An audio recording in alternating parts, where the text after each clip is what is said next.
And so we call it a field guide for inner homing because our goal is that through these themes, you cultivate a home within yourself so that wherever you are can feel like home, so that you can be your own biggest fan in your life. And so that we can hopefully all start to bridge the gap that exists between knowing it can be better and the way we want ourselves and the world to be and how we're showing up now.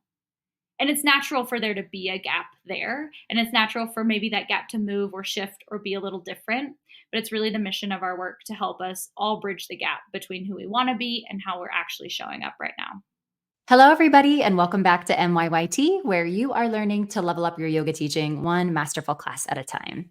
I have baby Finn, my 5.5-month-old baby, here on my lap. So if you happen to hear his little coos and breaths in the background, just know that he is here with me. But I'm feeling so excited for the upcoming episodes and the people that I have in the pipeline. I'm having a blast doing this and I'm learning so much, and I really hope you are too. And just know that the guests that I have coming up for you are about to bring so much value, and you want to keep coming back each and every week because it just keeps getting better and better. It's Tuesday night now, just the day before this episode goes live. And I actually leave in just 2 days on Thursday morning. I'm headed to Tulum, Mexico, where I'm hosting my first yoga retreat of the year. And I'm super stoked, so excited. My bags are packed and have been for about a week. And I'm thinking that I might have the energy and the bandwidth and the excitement to record a bonus episode for you guys while I'm there in Tulum. I envision it like I'm just sitting peacefully on the beach. I've got chips and guac to my left. My baby is on my right with his cute little infant sunglasses and zinc sunscreen all over his body. Like, this is about to be amazing, but as with all things, I bet it won't be exactly like my image, and it's probably unrealistic to try to record an episode on the beach with the sounds of wind and ocean waves. But just know that I will be thinking of you while I'm there and trying to create some extra stuff for you. As far as the true story submission for this week, this one's coming from Anna Bramlett. She wrote in saying that a few months ago, something happened to me for the first time ever as a teacher, and it totally caught me off guard. I was teaching my 6 a.m. class that is taught at a speedier pace with creative flows and funky transitions. I saw one student who looked a little lost, constantly looking around at the other students to see where we were going next. My verbal cues weren't working for her, so I gave her a little extra attention, guiding her into each pose by demoing next to her. Once I felt like she was okay on her own, I stepped away to draw my attention back to the class and called Revolve Dancer. I glanced over at the student to see if she needed help. She looked at the student in front of her, dropped her head, stepped out of the pose, and started to pack up her stuff. She was in the back of the room, so she swiftly gathered her things and she left as fast as she can't say that word.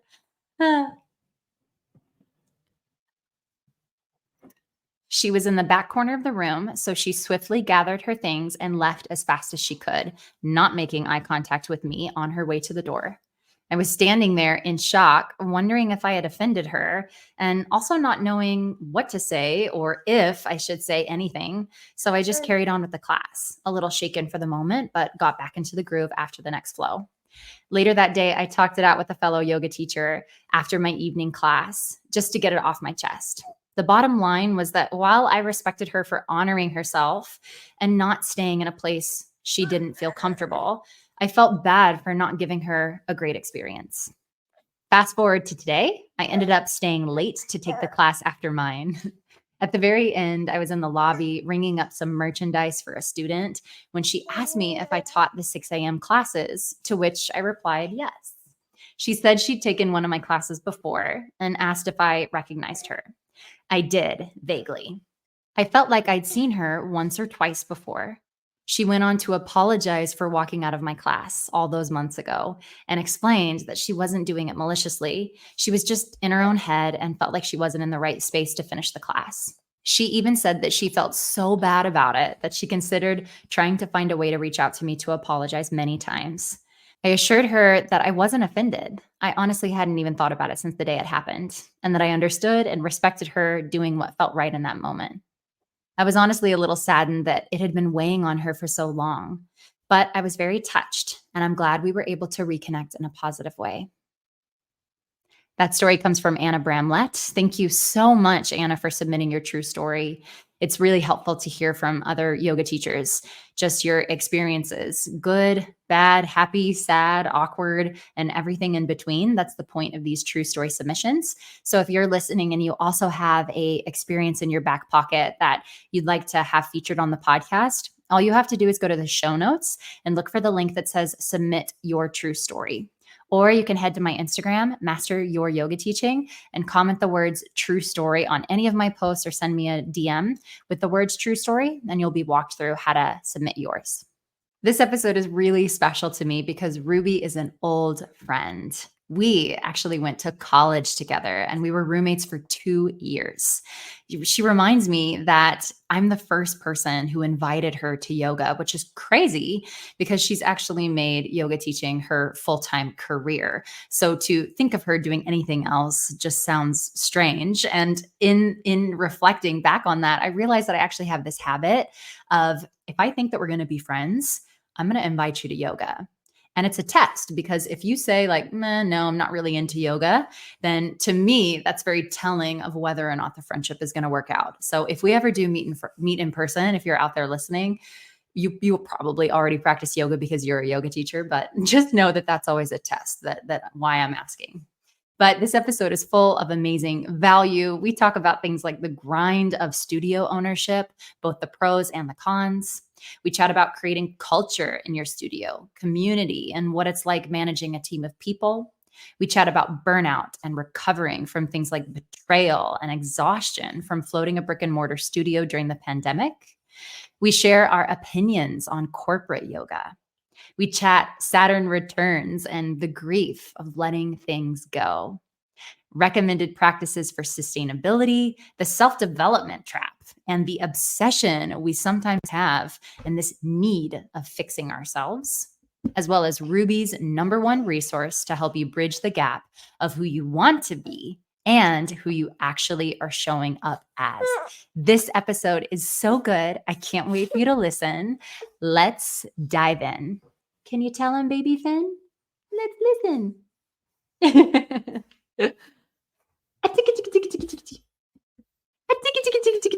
Can you give him a laugh? Hey yogis, Mackenzie Fly here, mom, yogapreneur, teacher trainer, retreat leader, and your guide to master your yoga teaching. This podcast is your weekly dose of actionable wisdom and candid chats with industry experts. Learn to connect deeper, weave yogic magic, and lead by example. Full disclosure, I'm still mastering it too, but together we'll skyrocket your impact and income. Hit subscribe and let's grow, one episode at a time.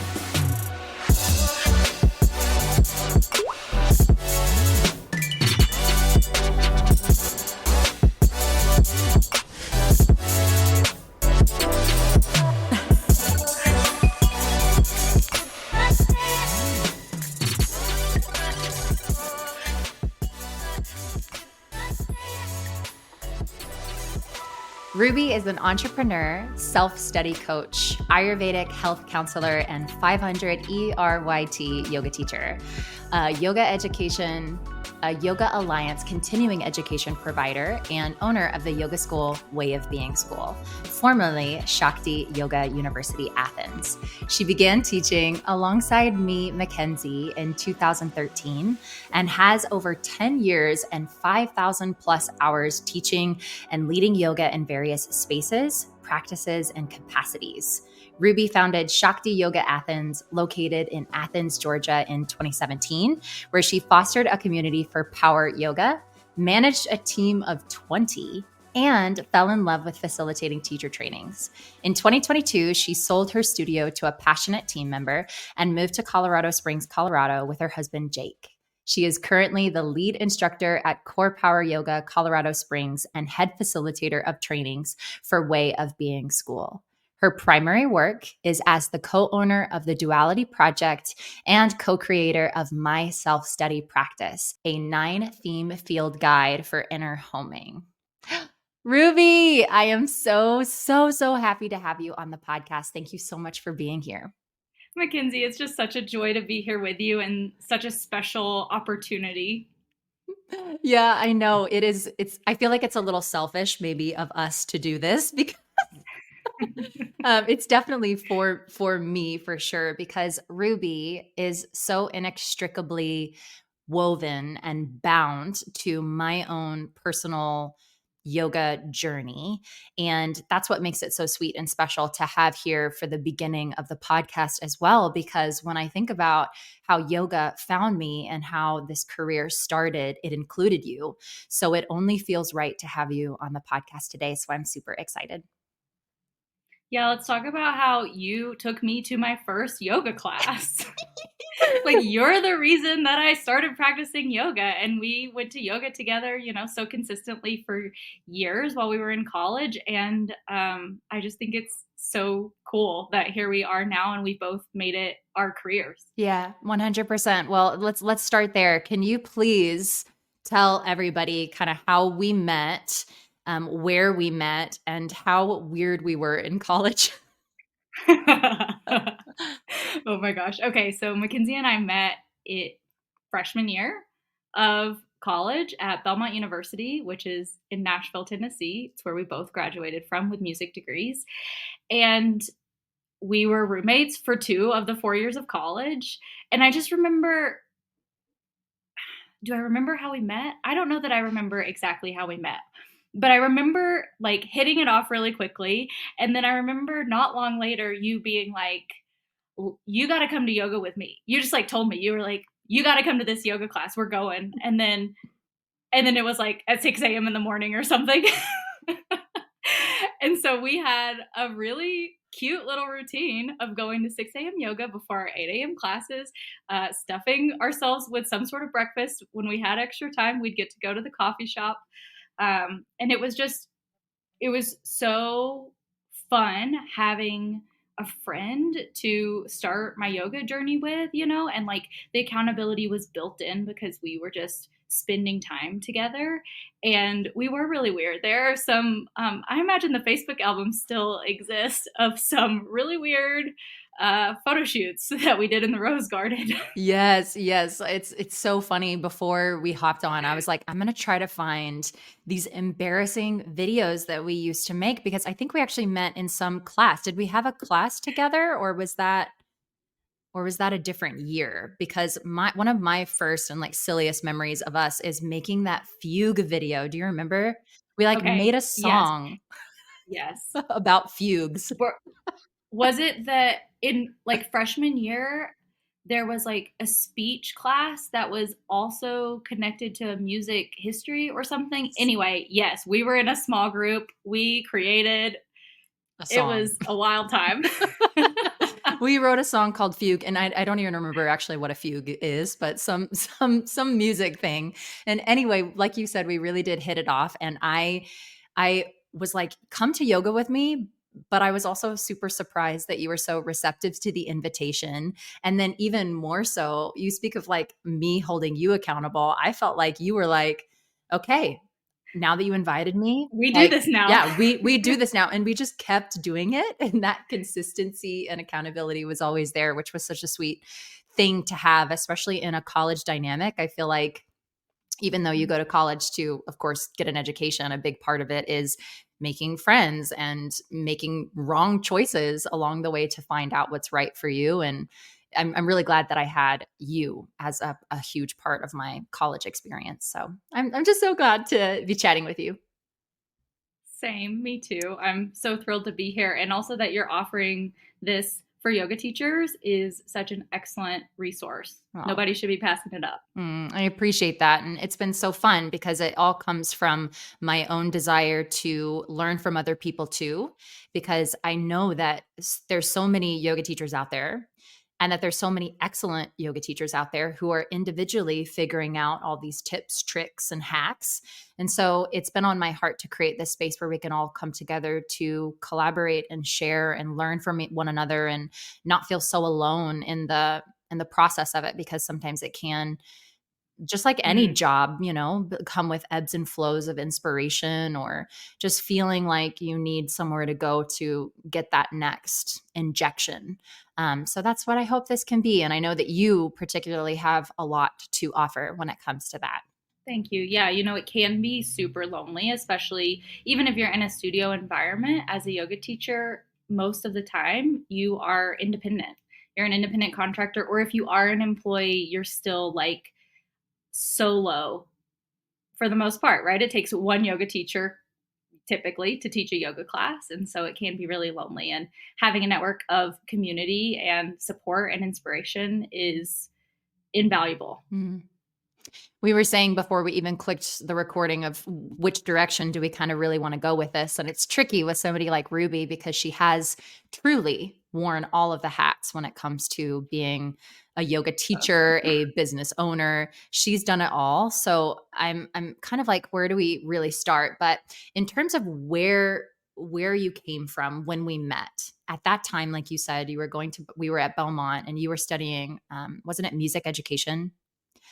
Hmm. Do you still teach violin? Is that still a part of your life, or are you so busy now with all these other endeavors? And if so, how did that music education kind of inform what you do now as a yoga teacher, as a studio owner in the past, and now leading yoga teacher trainings? Yeah, it's a great question. I do not currently teach music in any capacity. And really, my experience in college was that as a violinist, even though I studied music education, the head of the string department was pretty tough on all of us. And so part of my transition from music education into yoga full time was that I felt burned out on that craft. And also, something that yoga offered me in college was relief from just like the physical stamina of doing music all the time in school.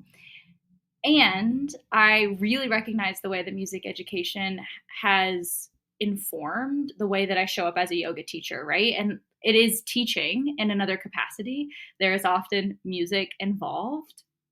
And I love the creative process of being with people. I've always felt like a teacher my whole life. I've like played the role of teacher and support in that way. And so it was a really easy transition. We both took our first yoga teacher training our junior year of college. And so immediately after college, I shifted into teaching as much as I could and really made it my career. So music has not been a central theme. And I have a hunch that it will work its way back in, if only to one day teach music to my children or enjoy their own process of being involved in music, which I just imagine will inevitably unfold. Mm, mm. I love that so much, and I think the bigger message for all people is just to remember that wherever you came from, you learned skills and you developed things that are going to help your yoga teaching now, and to always pull from that and to just rest assured that all the pieces are falling into place as they should, and that everything matters and everything counts. And to that, I want to add that, like, the important piece, right, is paying attention to what catches your interest and like what feels right. Because to me, it was like being in the yoga studio felt right. Yeah. Teaching yoga felt right. It was able to take what like teaching music gave me, but infuse it with a physicality that I didn't get from being a musician that also really fuels my soul. And I think it's really interesting when I think back on the trajectory of my career. I have really like asked for or created for myself all of my jobs. And all of that has come though from being like, okay, this is like what I feel called toward, or like this is like the direction that's leading me, or this is where the opportunity is and it feels right. And just trusting and following those callings, because it could have been so easy for me to just get a job in a school teaching music and still teach yoga on the side, but it wouldn't have been the same. It Mm. would have been so different. And I'm really grateful for the path that I took and the way it worked out. And the my perception is that I chose the path with added challenges, and that has been so gratifying in ways that 17-year-old me could have never imagined, just packing my bags to go to Nashville, not knowing a single soul. Yeah. Yeah. Oh man, I just as I hear you talk and the way I see you showing up online, I just really wish I could take one of your classes. And so hopefully that is in the cards for us in the future because I'm curious to ask you a little bit more of how your methodology has evolved, how you found your teaching voice, and with all those challenges that you've faced, how you can help other yoga teachers maybe not run into some of those problems and save some time. So I'm trying to think like with where we were at the end of graduation and how you kind of soon after that went to open the studio. Can we spend some time talking about what it's like owning a studio for the yoga teachers out there listening and considering either opening a studio, and what are just the advantages and challenges of that, and how did you enjoy that period of your life? Hmm. Well, for context, right after college, I stayed in Nashville for a little bit just teaching, and then I lived in LA for 6 months and I taught there at a couple studios. And that was like a whole side tangent of being like, okay, this is the direction I feel like I need to go. And then I hated it. I was like, this is not the place for me. The intent for going there shifted once I got there. And so I was only there for about 6 months, but I immediately taught a lot in that context too. And then that helped me get to Athens. And I just mentioned that because if I had not taken that side trip to LA across the country, I don't know when I would have ended up in Athens because Nashville was such a comfortable home. But when I really was like, okay, LA is not it for me, I called up the guy I was dating at the time and I was like, I'm moving there in 2 weeks. You need to call a house cleaner. I'm coming there. I'm moving in and you better be ready. And being in Athens, I started teaching at a local studio there and in the community. And what I noticed, and I think this is where it translates to like, how do you want to evolve your career as a teacher? What I noticed is that what I offered wasn't available in the community.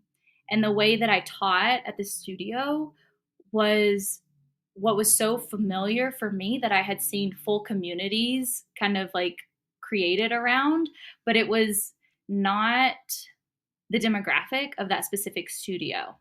But Athens is a college town, and I knew that there was like room for the kind of people who wanted to practice a more athletic and some might consider like advanced physical practice.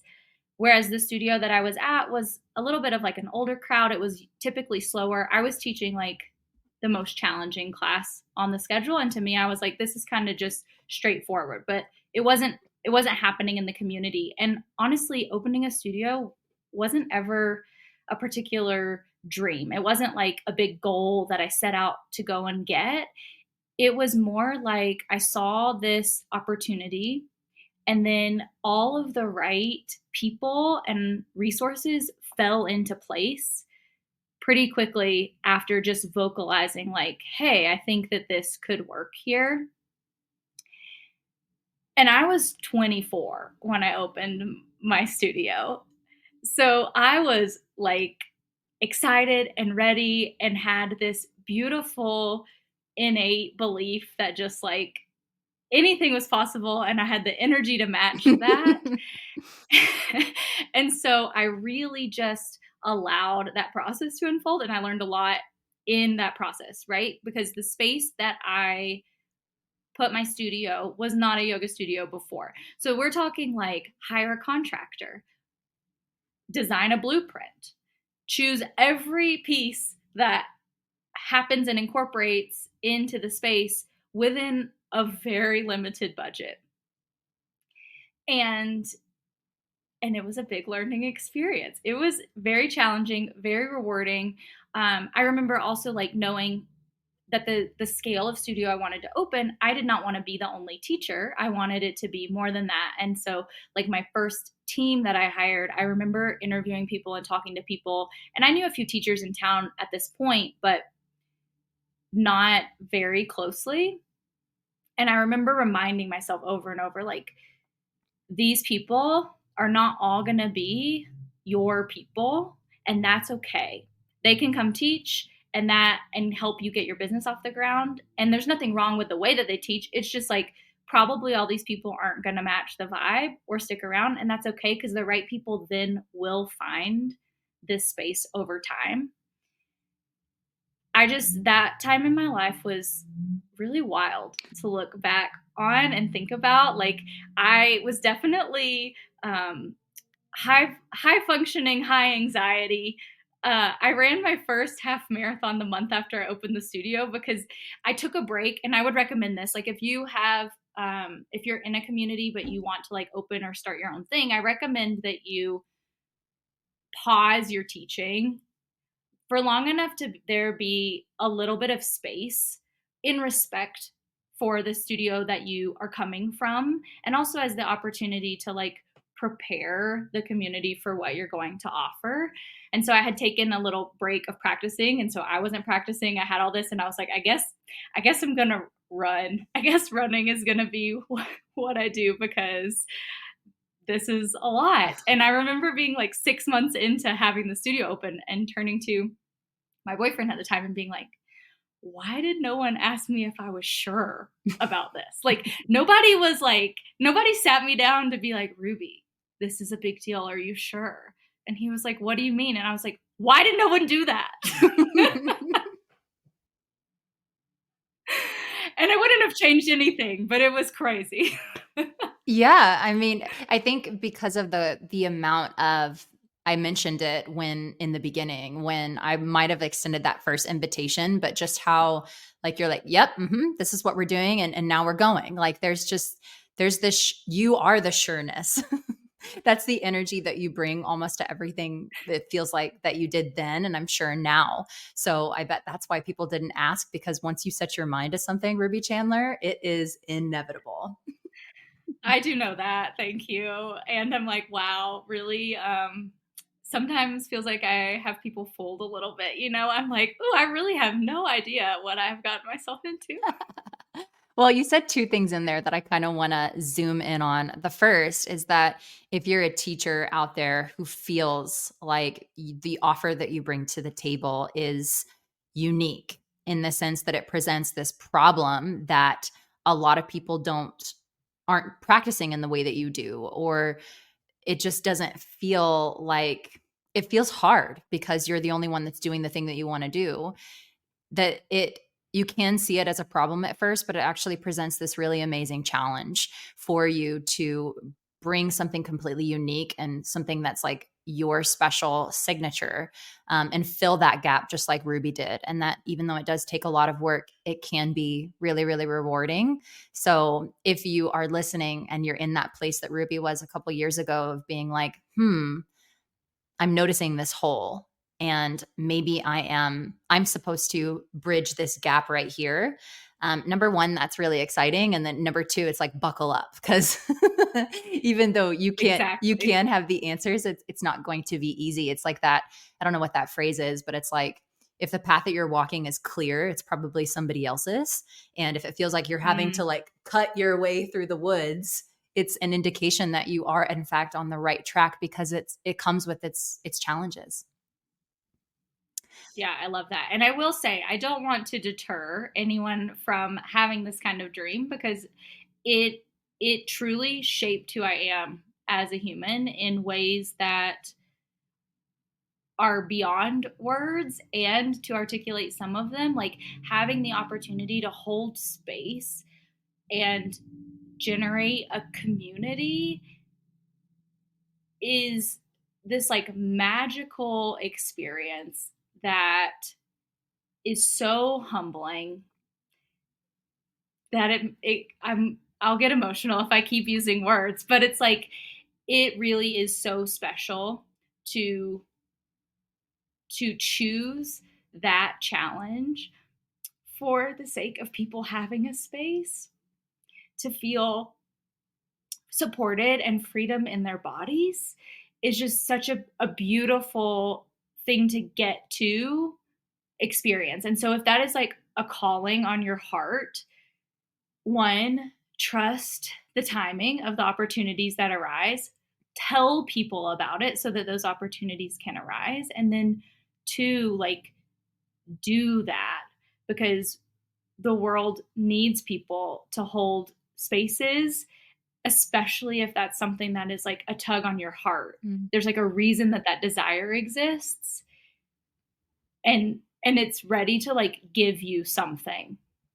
Like, you will grow in the process. I promise you will grow a lot as a person and learn so much about business, but also just like being able to be like a catalyst or like a tool for specifically yoga in that way is really powerful. Wow. Okay. So I'm going to have to pause the recording and go grab my tissues. I think that your passion is coming through so strong, and thank you for giving that encouragement to the teachers out there who do feel that call. And the other thing that I kind of wanted to highlight, that with what you just said is the perfect segue, is that when you come to this initially as a yoga teacher, yet at the same time, you want to create more opportunity for either you to teach or others to teach, that opening a studio, or in my case, with my experience, like planning a big yoga festival or running yoga retreats, it requires you to have all these other skills that you might not necessarily be equipped for from your yoga teaching background. Such Hmm. as all the things that you mentioned of like building a blueprint and then like getting a contractor, like all this other stuff. I'm not an event planner, and I'm not a travel, what do you call it? Like a travel planner, but all of those other jobs to teach yoga retreats or to lead a yoga festival, to open a yoga studio, it requires all of these other business mindsets and skills. And so if you can get other people who have that genius to be on your team to help you. And did you feel like when you said all those resources came into play, what specifically do you mean? And how did the universe kind of organize around facilitating you opening the studio? Hmm. One of my students at the time was in real estate and really approached me after I had kind of been thinking about separately, like, hey, I think like a studio could do well here. She approached me and was like, hey, have you thought about doing your own thing, like outside of that studio space? We talked about that. And so she helped me start to like look for spaces. And then I was really lucky enough to have someone in my life who just really believed in me and was equipped with resources in a way to say, hey, I think you need to do this thing. And here's a personal loan in order to get started. So I feel really privileged and grateful that I had that relationship present in my life. And it wasn't a family member. It wasn't someone who just like was built in to my experience. Um, and that really allowed me the space to say, okay, great, let's do that. Ooh, and when I say that too, if you are thinking about it, whatever method that your finances come from, I would encourage you to have like a buffer, plenty of a buffer. Whereas for me, it was perfect. The amount of resources was appropriate, and at no point really ever in owning my business was there just like a mega cushion of funds. And that's another thing, right? I mean, if you're a yoga teacher listening to this, you know that, and we don't have to take it into finances. I know you have an episode on financials, but like, we know that having a career in teaching yoga can be a financial struggle, and just being prepared for what you're already probably good at, which is like being frugal in the right ways in order to make this passion of yours work. But yeah, the people, the resources fell into place. And then a few of the team members who were there early on continued to be of like prominence in the studio, and one of which was a student who I had who had not started teaching yoga yet. And I just said, hey, have you thought about teaching yoga? And she was like, yeah, I think so. And I was like, okay, I'm going to open a yoga studio. And so I think you should come teach for me. And she was like, I haven't like done a training. And I was like, it's fine. We'll just do a little one-on-one thing in my friend's basement before, and then you can start teaching because you'll be able to, and then I'll send you to training, like then you can go to your training.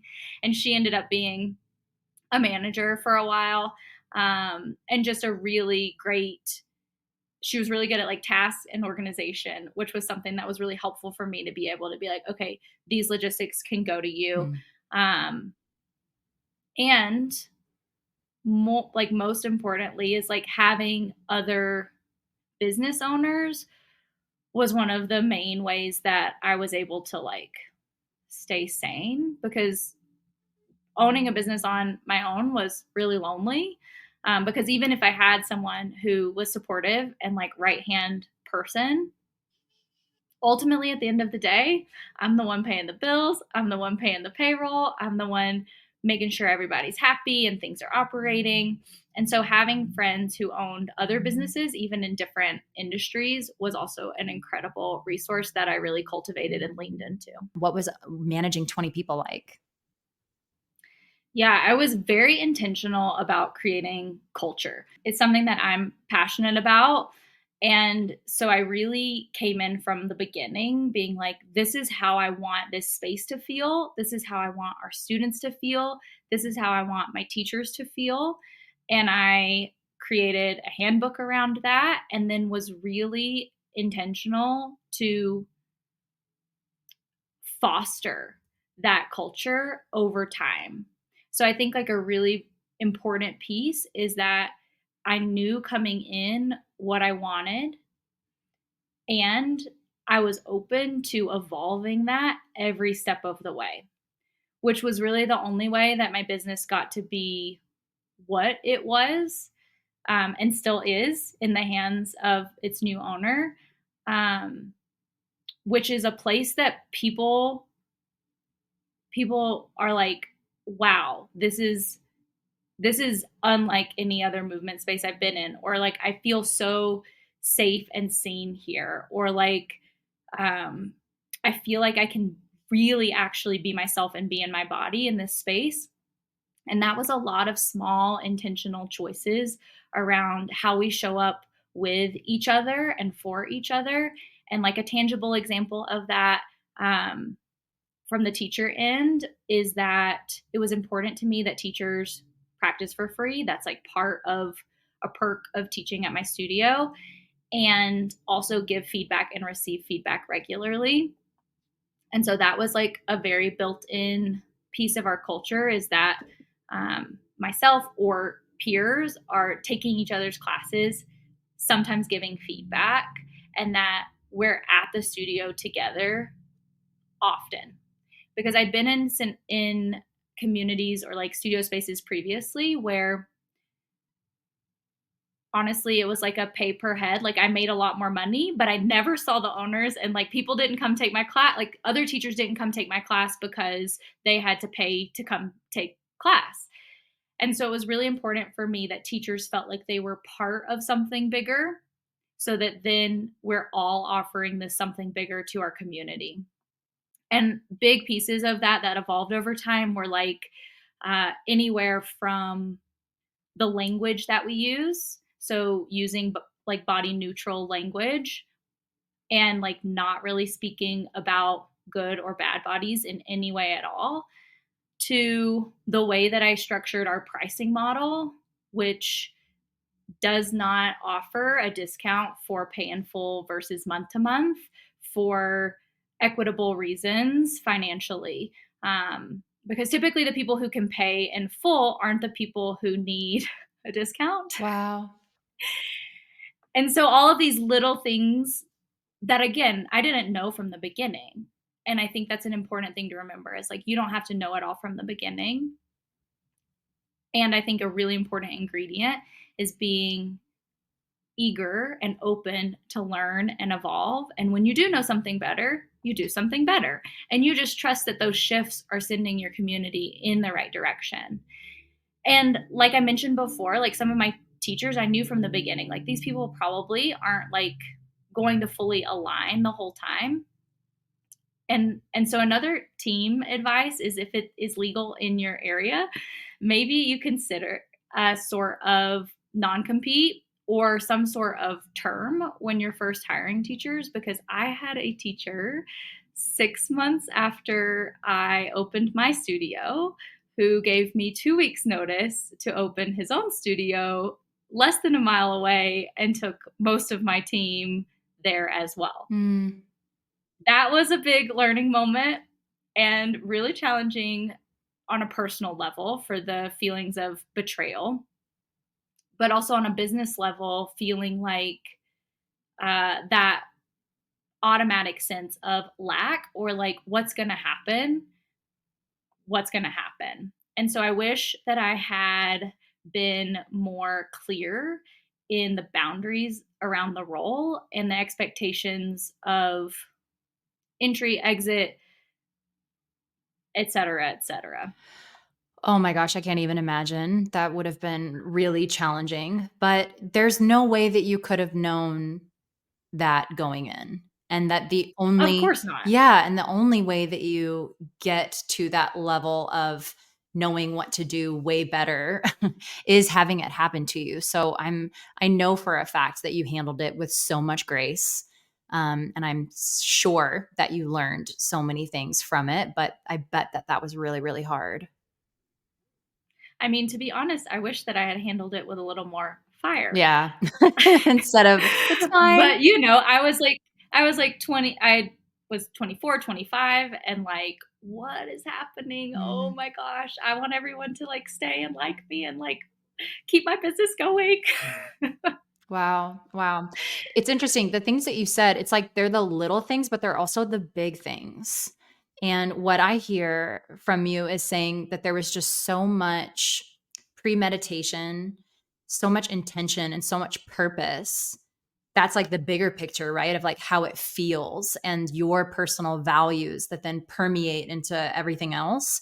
Mm. And so I really hope that people who are in that position and have that power to take the time, that if you want it to feel elevated in that sense, that it comes from that heart that then informs like the little Mm. decisions of making. I love the thing that you mentioned about the pay structure.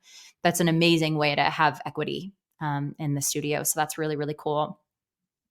What about owning the studio? How then did you infuse the teacher training? And when you spoke in your bio about loving leading yoga teacher trainings, what has that seat of the teacher's teacher been like for you? Because personally, that was never something that I anticipated or expected. But then when it too kind of fell in my lap to lead these experiences and teach other teachers, a whole new Pandora's box opened in the sense of my love for yoga. So I'd like to hear from your perspective of what that's been like.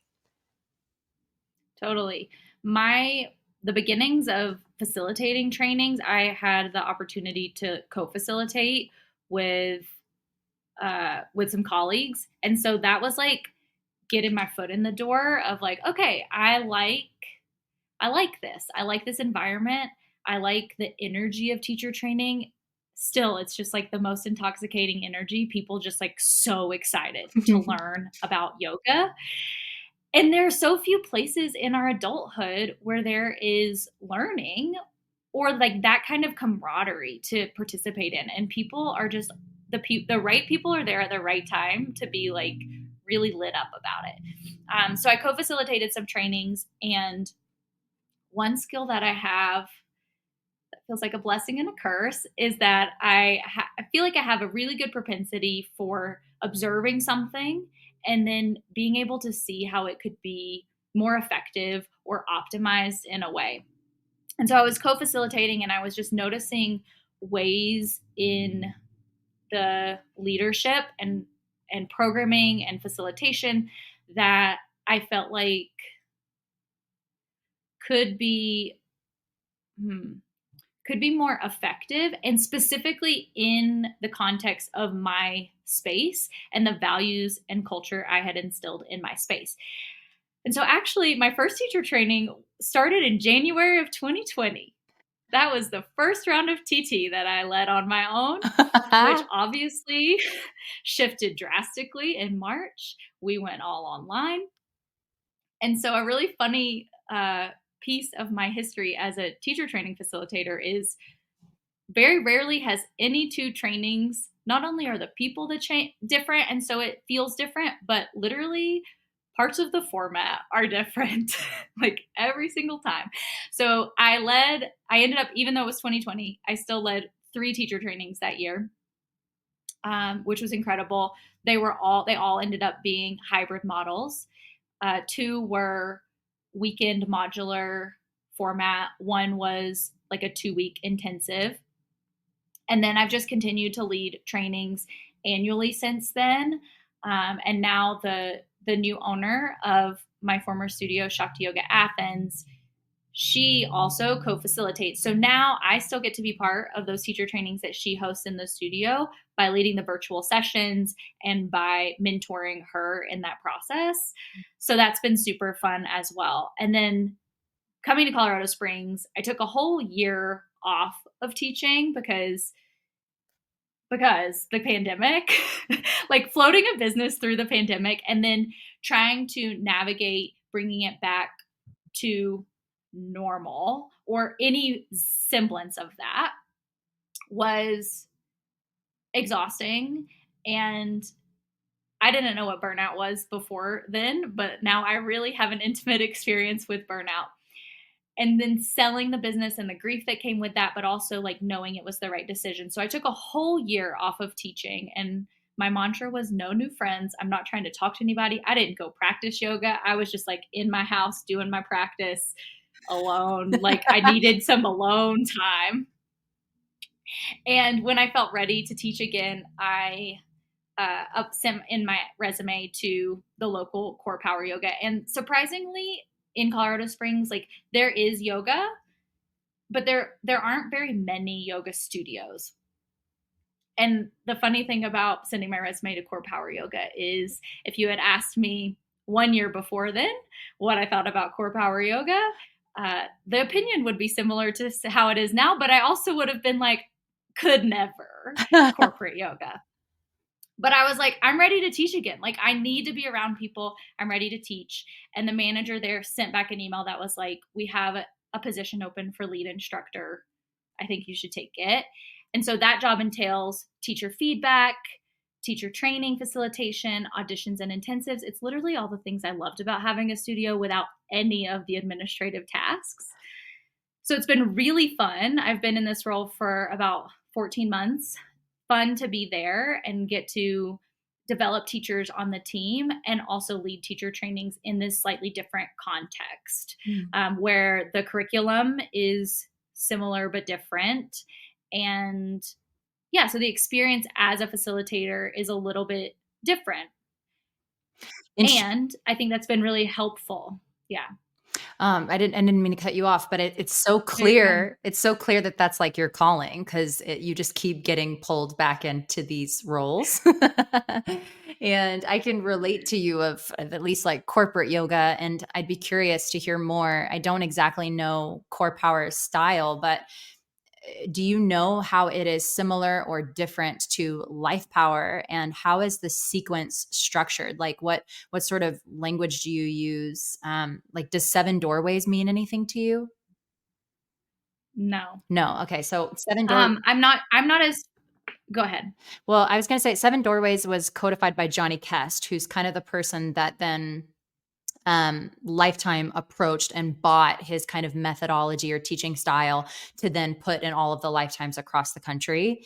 And I thought Core Power, who is like the key teacher or like the first person that developed that brand? I have to be honest. I do not know who. It was like a group of friends. A group of friends. Okay. The inspiration though was Baptiste. And MAKENZIE and our first training was like a Baptiste inspired training. And so their Core Power's foundational class is called a C1. And it's very similar to Journey into Power. Okay. It's simpler than Journey into Power. It's even more beginner centric than JIP. Clearly you're meant to be doing this because here you are again. But it sounds like you feel like it's a lot more balanced, and that it doesn't pull as much from you and you get to still do the same things without all of the challenges maybe? In a different way, yes. Like I love my job in the field, if you will, like day to day getting to lead trainings and teaching classes and giving teacher feedback.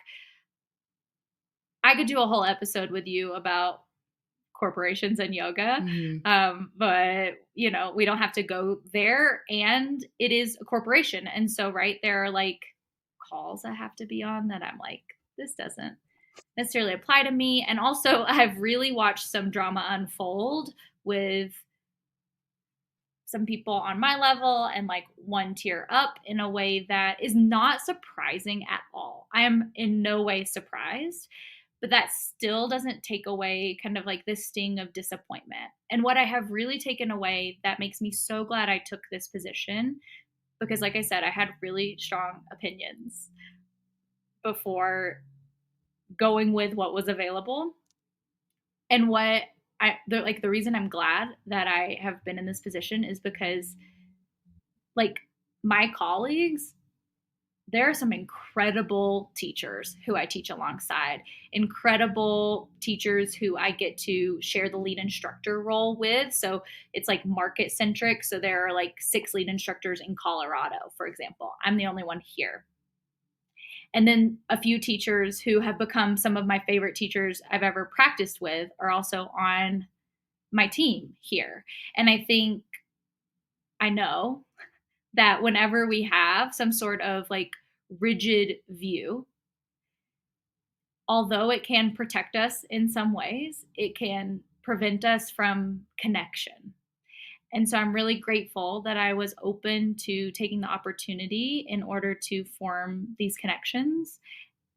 And it's been really healing for me to take a role that I'm like, I'm not going to be here forever. So like the corporate part doesn't have a huge impact on me because this is like an interim role that has really served me in feeling like myself again after selling the business and moving and kind of having like an identity thing. You could call it the Saturn return if you're into that kind of thing. Wow. Wow. Yeah, it is like the Saturn return and the burning down of that. That's a great analogy for it. So then your yoga teacher training responsibilities that you do for Core Power, that's not Way of Being yoga school. So do you run that Correct. outside, and how is that related to your duality project and then also your my self study stuff? Where does that all intersect, or how are they different? Totally. The Core Power stuff is all just Core Power world. So I'm a facilitator for Core Power. It's Core Power's curriculum. I mostly do what they tell me to do. And it is pretty much like similar to like the training that we experience, except 2024 version instead of 2013 version. And then Way of Being School is where I host currently 200 hours and some continuing ed.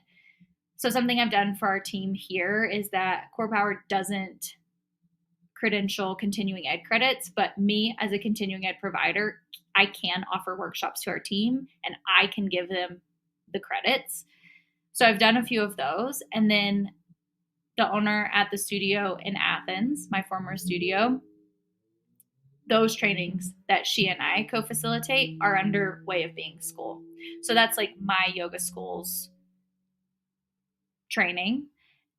And then my vision with Way of Being School is to, in the next couple years, lead a 300 hour and have like a team of skilled teachers to help facilitate with that. And Kate and I, and I'll talk about the work that I do with my friend Kate in a moment, but she and I both have backgrounds in movement. And so we have a workshop that we run called The Duality of Harm and Healing, which is really intended for any movement professional or like teams in the wellness industry to help us reduce potential harm and to help us like align with the reality of what our students are coming in with. So all of that's kind of like under Way of Being School. the work that I do with the Duality Project and my friend and business partner, Kate, was founded in 2016. So even before I opened the studio, she and I started hosting retreats, mostly women's retreats, like weekends away, and we infuse like self reflection, like guided self study into those weekends. And then obviously with the pandemic, we stopped having retreats. And she and I started talking though about everything that we'd noticed in our businesses. She's a former small business gym owner in Nashville. And so we both had like parallel but slightly different industry vibes. You know, like yoga is part of the fitness industry, but fitness is not necessarily part of yoga, right? But there is like an umbrella where it's like we're teaching asana, so we're teaching movement, and that is a that is a movement that falls into the movement category of things, whether you want to call it fitness or physical well-being. And so she and I started to reflect on everything we'd noticed in our teams and in the retreats we held and in our one on one client experiences. And we developed what we call the My Self Study practice. So it is our offering under what we call the Duality Project. And it's a 9-theme framework for self study. If you're a yogi, it's for Svadhyaya. And we work through the themes of presence, acceptance, trust, courage, freedom, boundaries, rest, compassion, and connection. And we have just found that these themes really encompass a full scope of a sustainable, well rounded, and kind self study practice. And what I mean by that is how you are in relationship with yourself. And so we call it a field guide for inner homing because our goal is that through these themes, you cultivate a home within yourself so that wherever you are can feel like home, so that you can be your own biggest fan in your life. And so that we can hopefully all start to bridge the gap that exists between knowing it can be better and the way we want ourselves and the world to be and how we're showing up now. And it's natural for there to be a gap there. And it's natural for maybe that gap to move or shift or be a little different. But it's really the mission of our work to help us all bridge the gap between who we want to be and how we're actually showing up right now. Wow. I am so excited to get my copy.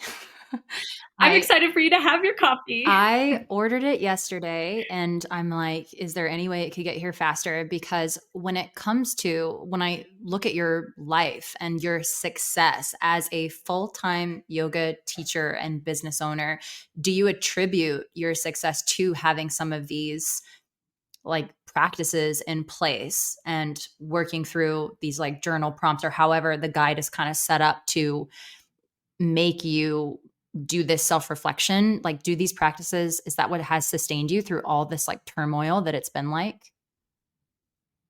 100%. And what I will say about that is that I have always been someone interested in self-development. Like I read seven Habits of Highly Effective People when I was like 12. Like I've been into this stuff for a long time. We have family team meetings at my home. So like this is kind of just part of who I am. And what I've noticed over the years is that there can be a tendency when you have someone like me in the industry of growth and personal development, there can be a tendency to get fixated on what it means to fix or perfect yourself. And how can I like get to the bottom or like the root and then like tease it apart so that I can be done with it essentially. And there can be a tendency to like approach it from that angle of like once I fix myself enough, then I can be in a healthy relationship, or then I can pursue my dreams, or then I'm worthy of X, Y, and Z. And that makes me really sad. It makes me sad that I operated that way unknowingly for so long. And it makes me sad to like watch the industry subconsciously perpetuate that in people. And so to have a framework that is focused on sustainability that isn't like typing you in any kind of way. It's not saying like how to be better in any specific capacity. It's like, let's use these themes and you apply them to your life in ways that make sense and feel right. And then you're creating a relationship with yourself where there is trust and you can be like living your life, because that's another element, right? It can feel like when I'm done self developing, then I can live my life. And then we miss out on a lot of time. And so my self-study practice has, as it's evolved and just like as it came into being, it really does feel like it like came to us versus like us kind of like figuring it out. But since then, it's like this framework exists for me to use in my own life, and it's just automatic.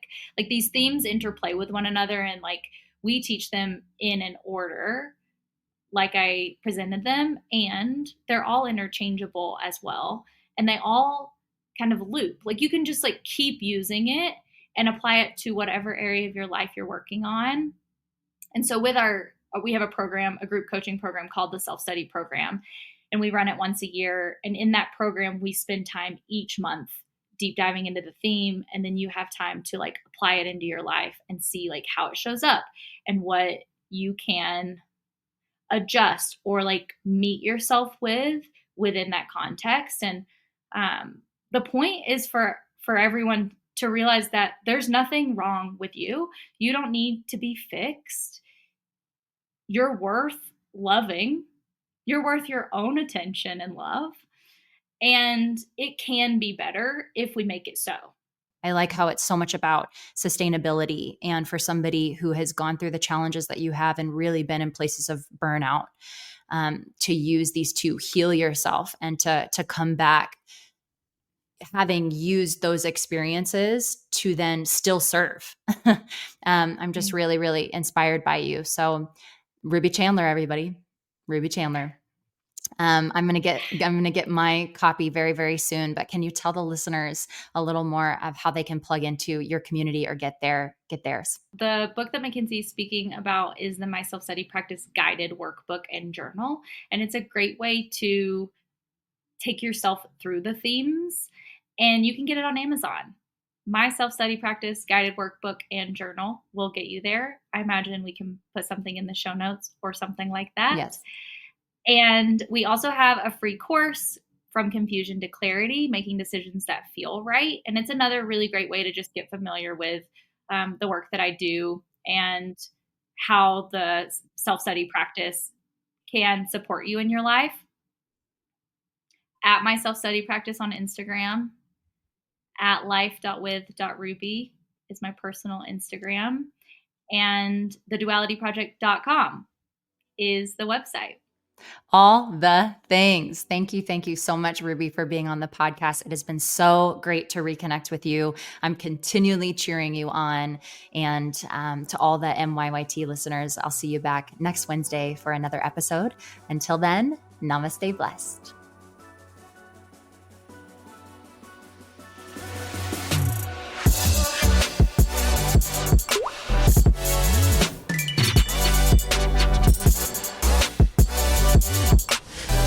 Thanks for listening. If this is your first time, peruse our feed to see if there's something else that will serve you. We're so grateful that you're here and invite you to join our inner circle by subscribing to our newsletter. If this episode resonated with you, help us spread the word by sending it to a friend who needs to hear this message. Likes, follows, sends, shares, and reviews help us to continue delivering high-quality content to you for free each and every week. Don't forget to tag @MasterYourYogaTeaching so we can reshare. I am a certified yogi. However, this podcast is intended for information and entertainment only. If you are interested in mentorship or coaching with me, check out the website linked in the show notes to get more information. This content and other content produced by CLW Studios and affiliated partners is not therapy, and nothing in this content indicates a therapeutic relationship. Any opinions of guests on the podcast are their own and do not represent the opinions of MAKENZIE or CLW Studios. Learn more about MAKENZIE, her guests, and CLW Studios by following the links in the show notes. Keep shining, and we will see you next Wednesday for another dose of Master Your Yoga Teaching. Namaste blessed.